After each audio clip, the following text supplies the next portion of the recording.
वर्ष दूर करी दुःखाची सावली, गुरु भेटीसाठी झाली जीवाची काहिली, भक्त तुझा गुरुपौर्णिमा हा भारतीय विशेष दिवस मानला जातो.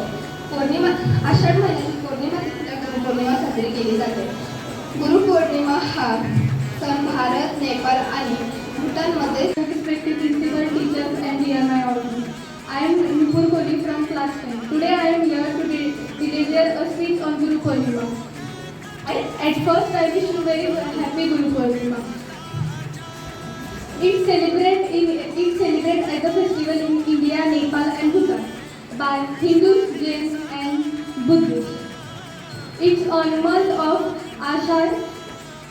It's special for Hindus because Rishi were born in this day.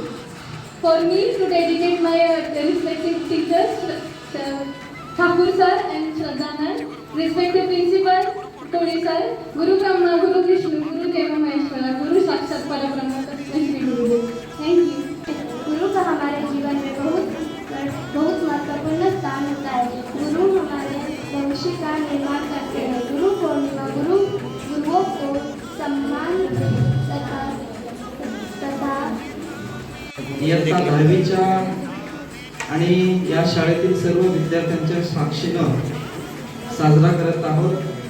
यासाठी उपस्थित असलेले आपल्या शाळेचे मुख्याध्यापक श्री कोळीप्रिय सर, आपल्या संगणक शिक्षिका श्रद्धा मॅडम, त्यानंतर बाळू मामा, आपल्या ठोंबरे मॅडम, त्याच पद्धतीनं इथं सर्व उपस्थित तुम्ही विद्यार्थी वर्ग, विद्यार्थी याची जर फोड केली आपण तर अशी होते की विद्या अर्जित करणारा.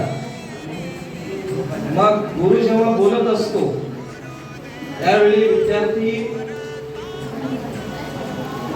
जीवाचा कान करून ते ऐकत असतो.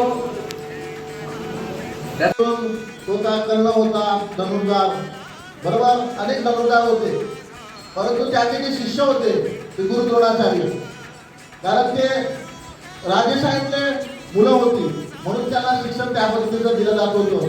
परंतु एकलव्य हा त्या घराण्यातला विद्यार्थी नसल्या कारणानं त्याला ते शिक्षण हवं होतं की मी अशा प्रकारे या महाभारतामधला सर्वात उत्कृष्ट धनुर्धार व्हावं आणि ते शिक्षण मला गुरु द्रोणाचार्याने द्यावं अशी त्याची एक आतोतंत इच्छा होती. परंतु काय झालं, त्यानं ते शिक्षण द्रोणाचार्यांना त्याला दिलं नाही. काही तू होऊ शकत नाही, तू राजघराण्यातला नाही, मी शिक्षण फक्त राजघराण्यातल्याच मुलांना एक धनुर्धाराचं शिक्षण किंवा जे लढवय्या मी करू शकतो, तुला का मी देऊ शकत नाही. परंतु त्यानं काय केलं की मला हे शिक्षण प्राप्तच करायचं आहे म्हणून सरांनी सांगितल्या पद्धतीनं एकलव्याला काय केलं, एक मूर्ती तयार केली द्रोणाचार्यांची आणि मूर्तीच्या रूपानं त्यांनी त्यांच्या मार्फत धनुर्धाराचं शिक्षण घेतलं.